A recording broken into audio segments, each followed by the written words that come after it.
안녕하세요, 병맛입니다. 많은 사람들이 직장 상사와 트러블을 겪는데요. 오늘은 직장 상사와 트러블이 있을 수밖에 없는 이유에 대해서 설명해 드리겠습니다. 우선 회사의 구조를 보면 당연히 직급이 있겠죠. 사장, 부사장, 전무, 상무, 부장 등등. 그리고 아시다시피 위로 올라갈수록 자리가 좁아져요.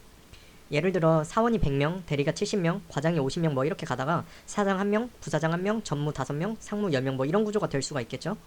그런데 정말 자기가 진급을 하고 싶다면 누구한테 잘 보여야 되나요? 당연히 윗사람한테 잘 보여야 돼요. 그런데 윗사람과 아랫사람이 하는 생각이 같을까요? 예를 들어서 부장이 하는 생각이랑 사원이 하는 생각이랑 다를 수밖에 없고 생각하는 범위, 신경 쓰는 범위가 다를 수밖에 없어요. 또 한 번 예를 들면 부장은 부서에 대한 생산량, 기술력, 설비 가동률 등을 신경 쓰고 그 아래 차장들한테 지시를 내리고 그걸 다 정리해서 위에 상무한테 올리겠죠. 하지만 현장의 사원은 당장 본인이 하는 일만 하기도 벅차기 때문에 위에서 뭘 시키고 뭘 하자 그러면 힘들어해요. 제 경험을 예를 들면 위 높으신 분 성과가 인원을 감축시키는 거였나봐요. 예를 들어서 전무 목표가 이번 연도 전무 담당 부서에서 인원을 10명 감축시키는 거였다고 쳐요.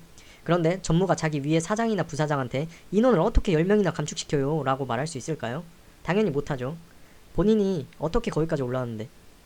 이제 본인 아래 상무 2명 정도 모아서 상무한테 얘기하겠죠. 그럼 상무 둘이서 논의를 해서 몇 명씩 줄이기로 합의 보겠죠.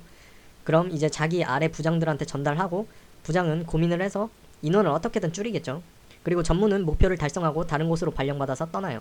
현장에는 안 그래도 바쁜데 인원이 줄어드니 더 힘들어요. 그래도 어떡해요. 위에서 방향이 인원을 줄이는 건데. 결국은 위에서 생각하는 대로 움직이게 돼 있고 그거에 따르지 않을 거면 자영업을 하거나 평가에 욕심이 없어야겠죠. 근데 어느 정도 올라간 사람들은 다들 욕심이 있는 사람들이기 때문에 위에서 시키는 건 무조건 해야 되고 아래에 있는 사람들은 다양한 사람들이 존재하기 때문에 위에서 시키는 대로만 하는 본인 상사와 트러블을 겪을 수밖에 없는 것입니다. 그러니 우리 직장인들 본인 상사만 이상한 게 아니라 회사의 구조 자체가 그런 거니 적당히 이해하고 너무 스트레스 받지 말길 바라겠습니다. 이상입니다. 끝!